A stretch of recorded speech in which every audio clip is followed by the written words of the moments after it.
Block صدیق کمیانہ کی ہدایت پر retired police افسران کے اعزاز میں کیپٹل سٹی پولیس آفس میں تقریب کا انعقاد کیا گیا۔ تقریب میں اہم شخصیات کی شرکت ڈی آئی جی ایڈمن نے ریٹائرڈ پولیس آفیسر کی خدمت کو سراہا اور باعزت طریقے سے سروس پوری کرنے پر مبارکباد دی۔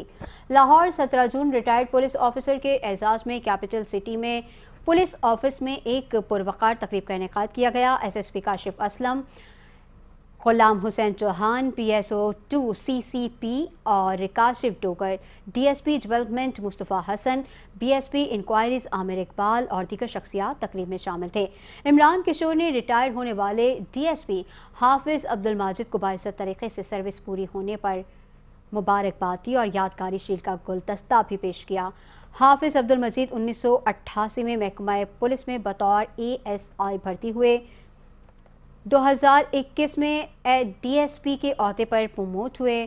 ریٹائرمنٹ سے قبل بطور ڈی ایس پی انویسٹیگیشن گلشن راوی تعینات تھے۔